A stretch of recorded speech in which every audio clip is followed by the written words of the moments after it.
الحمد لله رب العالمين والصلاة والسلام على سيد الأنبياء والمرسلين نبينا محمد وعلى آله وأصحابه أجمعين أما بعد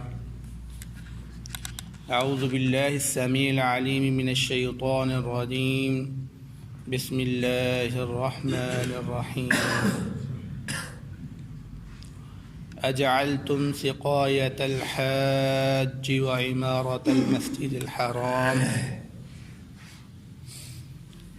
کیا تم نے بنا لیا ہے حاجیوں کو پانی پلانا اور مسجد حرام کو آباد کرنا کمن آمن باللہ والیوم الآخر، اس شخص کی طرح جو اللہ رب العزت پر ایمان لے کر آتا ہے اور آخرت کے دن پر ایمان لاتا ہے، وجاہد فی سبیل اللہ، اور وہ اللہ کے راستے میں جہاد کرتا ہے، لا یستوون عند اللہ، اللہ رب العزت کے ہاں یہ برابر نہیں ہے، واللہ لا یہدی القوم الظالمین، اور اللہ رب العزت ظالم قوم کو ہدایت نہیں دیتے۔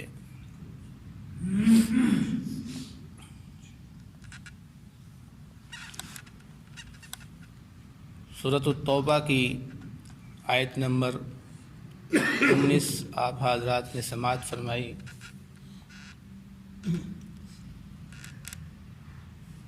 جیسا کہ آپ کو معلوم ہے کہ کفار لوگ جو تھے وہ حاجیوں کی خدمت کیا کرتے تھے۔ جو بھی حاجی مکہ میں جاتا تو کفار لوگ ان کو پانی پلایا کرتے تھے، ان کو کھانا وغیرہ کھلایا کرتے تھے۔ اسی طرح مسجد حرام کے جو متولی تھے، اس کا انتظام کرنے والے، اس کو سنبھالنے والے، وہ بھی کفار لوگ تھے۔ تو کفار لوگ اپنے ان دونوں کاموں پر بڑا فخر کرتے تھے کہ یہ ہمارے یہ دو کام جو ہیں یہ بڑے بہترین ہیں۔ ایون ان کو مسلمانوں کے جہاد کرنے کے برابر سمجھتے تھے کہ یہ ہمارے اتنے عظیم کام ہیں کہ مسلمان اگر ایک طرف جہاد کرتا ہے اور دوسری طرف ہم یہ عمل کرتے ہیں تو یہ ایک جیسے ہی ہے۔ تو اللہ رب العزت نے اس آیت مبارکہ میں بیان کیا ہے کہ تمہارے یہ جو کام ہے وہ مسلمانوں کے جہاد کرنے کے برابر نہیں ہے۔ بھئی برابر سمجھنا تو دور کی بات ہے، مشرک بندے کا تو عمل اللہ رب العزت کے ہاں قبول ہی نہیں ہے۔ مشرک بندے کا عمل اللہ رب العزت کے ہاں قبول ہی نہیں ہے۔ کل بھی اس موضوع پہ بات ہو چکی ہے کہ مشرک بندے کی عبادت اور کافر بندے کی عبادت اللہ رب العزت قبول نہیں کرتے۔ آج میں آپ کے سامنے ایک موٹی سی مثال آپ کو دوں گا تاکہ یہ بات سمجھ آ جائے کہ مشرک بندے یا کافر بندے کی اللہ رب العزت عبادت کو قبول کیوں نہیں کرتے۔ عام فہم مثال، مثلا ایک مزدور بندہ ہے، وہ مزدور بندہ کسی شخص کے پاس جا کر مزدوری کرتا ہے سارا دن مزدوری کرنے کے بعد جب رات کا وقت آتا ہے، مزدوری ختم ہو جاتی ہے، تو وہ کیا کرتا ہے، کسی اور بندے کے پاس چلا جاتا ہے۔ وہ کہتا ہے کہ میری مزدوری کے جو ہے نا مجھے پیسے دو۔ تو وہ بندہ کہتا ہے جی میں تمہیں کس چیز کے پیسے دوں، مزدوری تم نے فلاں بندے کی ہے سارا دن، پیسے تم مجھ سے مانگنے آ گئے ہو۔ تو کیا وہ بندہ اس کو پیسے دے گا؟ کبھی بھی پیسے نہیں دے گا۔ بھائی جس کی تم نے مزدوری کی ہے اس سے جا کر پیسے لو، مجھ سے پیسے کیوں مانگ رہے ہو؟ تو کبھی بھی وہ شخص اس کو مزدوری نہیں دے گا۔ یہی مثال اس طرح یہاں پر ہے کہ یہ مشرک لوگ جو ہوتے ہیں وہ ہر ٹائم بتوں کی عبادت کرتے رہتے ہیں، یا ہمارے آج کل کے وقت میں قبروں کو پوجتے رہتے ہیں، درباروں پہ جا کر بزرگوں کو سجدے کرتے رہتے ہیں، سارا دن عبادت لوگوں کی کرنی، اور جب انجام کی باری آنی تو اللہ رب العزت سے کہنا ہمیں اس کا اجر دو۔ تو اللہ رب العزت کہتا ہے میں تمہیں کیسے اجر دوں اس کا؟ عبادت تو تم نے غیروں کی ہے، میری تو تم نے عبادت کی ہی نہیں ہے۔ تو جب تم نے میری عبادت نہیں کی تو میں تمہیں اجر اس طرح دوں. اس لیے فرمایا کہ مشرک کا کوئی اجر نہیں ہے اللہ رب العزت کے یہاں، کیونکہ اس کی عبادت اللہ رب العزت کے لیے خالص نہیں ہے. اور جس کی عبادت اللہ کے لیے نہیں ہے اس کا اجر بھی اللہ رب العزت کے پاس نہیں ہے، یہ یاد رکھو. یہاں پر اللہ رب العزت فرما رہے ہیں کہ برابری کی تو دور کی بات ہے، تمہارے کوئی بھی عمل کا اجر میرے پاس نہیں ہے. بعض حدیث کے اندر اس آیت مبارکہ کا شان نزول کچھ اس طرح ذکر کیا گیا ہے کہ منبر رسول صلی اللہ علیہ وسلم کے پاس صحابہ کرام کی ایک جماعت بیٹھی ہوئی تھی جو کہ مسلمان تھے، اور انہوں نے ان میں سے ایک شخص نے، ایک صحابی نے، ایک مسلمان نے یہ کہا کہ اسلام قبول کرنے کے بعد میرے نزدیک سب سے افضل جو کام ہے نا وہ حاجیوں کو پانی پلانا ہے. یعنی یہ کام بڑا عظیم ہے میری نظر میں، بس بندہ یہی کام کر لے تو کامیاب ہے. ایک دوسرا کھڑا ہوا، وہ کس نے کہا کہ میرے نزدیک مسجد حرام جو کہ اللہ رب العزت کا گھر ہے سب سے بڑا، اس کا خیال رکھنا، اس کو آباد کرنا، یہ سب سے افضل ترین کام ہے. تیسرا بھی کھڑا ہو گیا، انہوں نے کہا جی ان دونوں کاموں سے زیادہ افضل کام اللہ رب العزت کے ہاں جہاد کرنا ہے. جب حضرت عمر رضی اللہ تعالیٰ عنہ نے یہ باتیں سنی تو حضرت عمر رضی اللہ تعالیٰ نے ان کو ڈانٹ دیا اور کہا کہ تم منبر رسول کے پاس اپنی آوازوں کو بلند نہ کرو، خاموش ہو جاؤ. اس حدیث کو نعمان بن بشیر رضی اللہ تعالیٰ عنہ بیان کرتے ہیں. وہ کہتے ہیں کہ میں نے کہا کہ جمعے کا دن ہے تو خطبہ جمعہ کے بعد میں رسول اللہ صلی اللہ علیہ وسلم کے پاس جا کر اس بات کا فیصلہ کرواؤں گا، آیا کہ کون سا عمل زیادہ افضل ہے.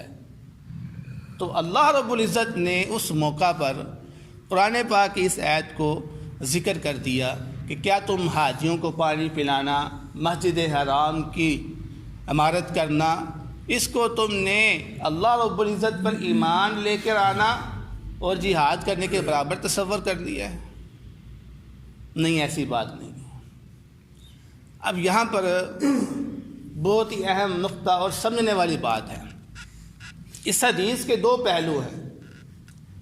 ایک پہلو کا تعلق کفار کے ساتھ ہے اور دوسرا پہلو اس کا تعلق مسلمانوں کے ساتھ ہے. یہ جو آیت آپ کے سامنے تلاوت کی گئی ہے، اس آیت کے اندر اللہ رب العزت نے پہلے پہلو کو بیان کیا ہے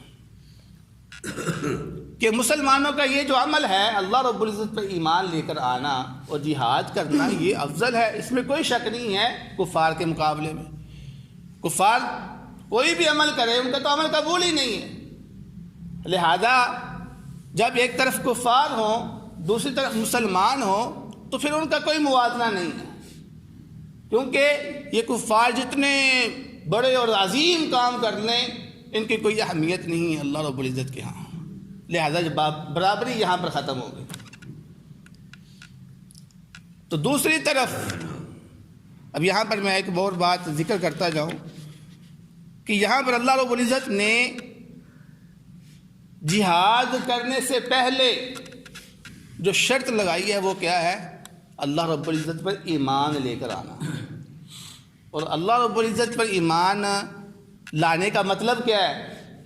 ہم یہ جملے سن تو لیتے ہیں کہ اللہ رب العزت پر ایمان لے کر آنا ہے، ایمان لے کر آنا ہے. ایمان کیا ہوتا ہے اللہ رب العزت پر لے کے آنا؟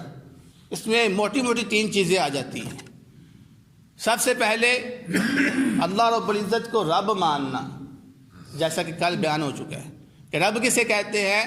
پالنے والے کو، پیدا کر کے اس کی پرورش کرنا، اس کے کھانے پینے کا رہن سہن کا انتظام کرنا، اس کو رب کہتے ہیں. سب سے پہلی جو چیز ہے وہ اللہ رب العزت کو رب ماننا ہے، اور دوسری چیز اللہ رب العزت کو الہ ماننا ہے کہ عبادت کے لائق صرف اللہ رب العزت ہے. اور نمبر 3 پر اللہ رب العزت کے جتنے بھی نام ہیں، جتنے بھی صفاتیں ہیں، اس پر ایمان لے کر آنا ہے۔ 3 چیزیں یہ موٹی موٹی جو تھی نا، اگر اس پر آپ عمل کر لیتے ہیں تو اس کا مطلب یہ ہے کہ آپ اللہ رب العزت پر ایمان لے کر آ گئے۔ تو اگر ایمان نہیں ہے تو پھر کوئی بھی عمل آپ کا قابل قبول نہیں ہے۔ اب آئیے دوسرے پہلو کی طرف جو کہ مومنوں سے تعلق رکھتا ہے۔ اس کو اللہ رب العزت نے اس سے آگے والی آیت میں بیان فرمایا، میں الذین آمنوا، وہ لوگ جو ایمان لے کر آئے ہیں، وہاجروا، اور انہوں نے ہجرت کی، وجاہدوا، اور انہوں نے جہاد کیا، فی سبیل اللہ، اللہ تعالیٰ کے راستے میں، باموالہم وانفسہم، اپنے مالوں کے ساتھ جہاد کیا یا انہوں نے اپنی جانوں کے ساتھ جہاد کیا، یا دونوں کے ساتھ کر لیا، کوئی بھی شکل اس میں آ جائے۔ تو یہ جو لوگ ہیں جنہوں نے کیا کیا، 3 کام بنائے، اللہ رب العزت پہ ایمان لے کر آئے، ہجرت کی، اور نمبر 3 پہ جہاد کیا، فرمایا اعظم درجۃ عند اللہ، اللہ رب العزت کے ہاں یہ بہت عظیم درجے پر لوگ ہیں۔ اب یہاں پر ذرا سوچئے اور غور کیجئے کہ سوال کیا تھا اور جواب کیا ملا ہے۔ سوال مسلمانوں کا یہ تھا کہ ان اعمال کے اندر افضل عمل کون سا ہے۔ اللہ رب العزت نے جواب میں یہ نہیں کہا کہ فلانا افضل ہے، فلانا افضل نہیں ہے۔ معلوم کیا ہوا کہ مسلمانوں کے لیے، جملہ سننے والا ہے، مسلمانوں کے لیے یہ جائز نہیں ہے کہ وہ اعمال کے درمیان کسی عمل کو زیادہ فضیلت دے۔ یہ مسلمانوں کا کام نہیں ہے۔ تو کوئی مسلمان یہ کہ یہ کام زیادہ افضل ہے، بھائی یہ کم افضل ہے، اس کو چھوڑ دو، زیادہ افضل والا کر لو۔ نہیں، حدیث میں تو آتا ہے کوئی نیکی کو حقیر مت جانو، یعنی چھوٹی سے چھوٹی بھی اگر نیکی ہے اس کو حقیر نہیں جاننا، اس کو کرنا ہے۔ یہ نہیں ہدف بنا لینا کہ میں نے ہمیشہ افضل کام کرنا ہے، چھوٹے کام میں نے کرنا ہی نہیں ہے۔ نہیں، یہ بات غلط ہے۔ لہذا مسلمانوں کا کام یہ نہیں ہے کہ وہ اعمال کے درمیان ایک دوسرے کو فضیلت دینا شروع ہو جائے، نہیں، یہ اللہ کا کام ہے۔ اللہ رب العزت کا یہ کام ہے کہ وہ کس عمل کو فضیلت دیتا ہے، کس کو نہیں دیتا ہے۔ مسلمانوں کو تو یہ حکم دیا گیا ہے تم نے عمل کرنا ہے، جو نیکی بھی تمہیں میسر ہوتی ہے اس کو کر گزرو، کیونکہ ہر نیکی تمہارے لیے فائدہ مند ہے۔ جنت میں جانے کے لیے بڑے بڑے اعمال کی شرط نہیں لگائی، بلکہ اگر کوئی بندہ چھوٹا چھوٹا کام بھی کرتا ہے تو اس کی وجہ سے بھی اللہ رب العزت اس کو جنت میں لے جاتا ہے۔ تو اللہ رب العزت نے کیا فرمایا؟ اس وقت جو مسلمانوں کی ضرورت تھی اس کے مطابق فیصلہ فرما دیا۔ اور مسلمانوں کو اس وقت کس چیز کی ضرورت تھی؟ جہاد کی، ہجرت کرنے کی۔ اس لیے اللہ رب العزت نے فرمایا سب سے پہلے اللہ رب العزت پہ ایمان لے کر آؤ، اور پھر ہجرت کرو اور اللہ رب العزت کے راستے میں جہاد کرو۔ اس ٹائم تمہارے لیے یہ کام سب سے افضل ہے۔ اور اس کی مثال آپ کے سامنے ہے۔ نبی پاک صلی اللہ علیہ وسلم کے پاس کئی صحابہ آئے، کیا سوال کیا؟ اے اللہ کے نبی صلی اللہ علیہ وسلم، مجھے افضل ترین عمل بتا دیجیے۔ تو کیا اللہ کے نبی صلی اللہ علیہ وسلم نے اس وقت ان کو کیا بتایا تھا؟ جہاد کرو؟ نہیں، ایک کو فرمایا تم جھوٹ بولنا چھوڑ دو، کیونکہ اس وقت اس کو جھوٹ چھوڑنے کی ضرورت تھی۔ دوسرے کو کہا تم اپنے ماں باپ کی خدمت کرو۔ تیسرے کو کچھ کہا۔ تو مختلف بندوں کے لیے مختلف کام آپ نے اپنائے، جبکہ سوال ایک ہی تھا کہ افضل کون سا عمل ہے۔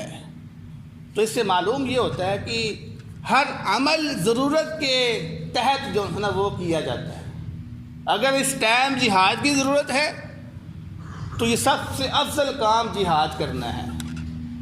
اگر اس ٹائم آپ کو زکوٰۃ دینے کی ضرورت ہے تو اس وقت سب سے افضل کام زکوٰۃ دینا ہے۔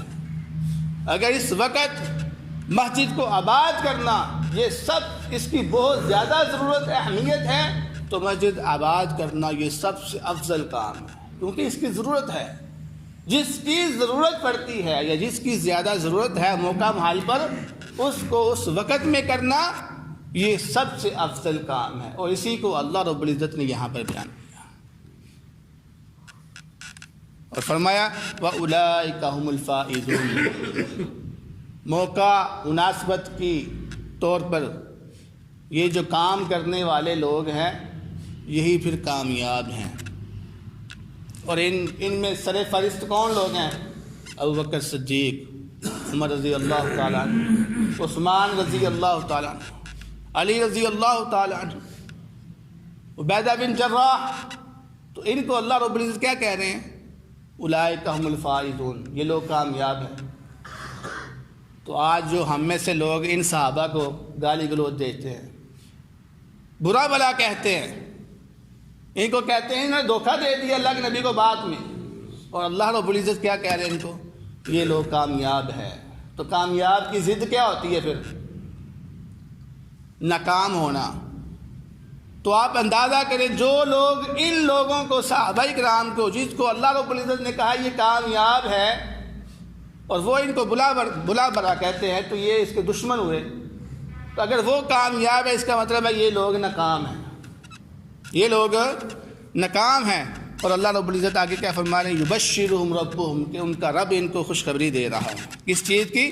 برحمت منہ، نمبر 1 اپنی طرف سے رحمت ان کے اوپر نازل کرنے کی، ورضوان، اور رضامندی کی، 2 چیزیں، اور نمبر 3 پر وجنات لہم، اور ان کے لیے جنت کی۔ ان 3 خوشخبریاں اللہ رب العزت نے بیان کی۔ اور میں ایسی جنت فیہا نعیم مقیم، یہ جس کے اندر ہمیشہ ہمیشہ رہنے والی نعمتیں موجود ہیں۔ اب یہ لوگ جو صحابہ کرام کو برا بھلا کہتے ہیں، ان کے لیے ایک تو کامیابی نہیں ہے، ناکامی ہے، اور دوسری طرف اللہ رب العزت کی رضامندی نہیں ہے ان کے لیے، بلکہ اللہ رب العزت کا غضب ہے ان کے لیے، اور نمبر 3 پر ان کے لیے جنت نہیں بلکہ ان کے لیے جہنم ہے، کیونکہ یہ ان کے دشمن ہیں۔ تو اگر ان کو جنت مل رہی ہے تو اس کا مطلب ہے مقابلے میں ان کو جہنم ملے گی، اگر ان کو اللہ رب العزت کی رضا مل رہی ہے تو اس کا مطلب مقابلے میں ان کو اللہ رب العزت کی ناراضگی ملے گی۔ تو آپ اندازہ کر لیجیے اس طرح کہ ہم نے کن لوگوں میں سے بڑھنا ہے؟ ان لوگوں کا ساتھ دینا ہے جس کو اللہ رب العزت نے جو خوشخبریاں دی ہیں، جس کو اللہ رب العزت نے کامیاب کہا، یا ان کے خلاف کرنا ہے؟ تو فیصلہ آپ کے ہاتھ میں ہے۔ تو اللہ رب العزت نے فرمایا خالدین فیہا ابدا، کہ وہ اس جنت کے اندر ہمیشہ ہمیشہ رہنے والے ہیں۔ ان اللہ عندہ اجر عظیم، بے شک اللہ رب العزت کے ہاں بہت بڑا اجر عظیم ہے۔ تو دعا ہے اللہ رب العزت سے جو سنا ہے اس پر عمل کرنے کی توفیق عطا فرمائے۔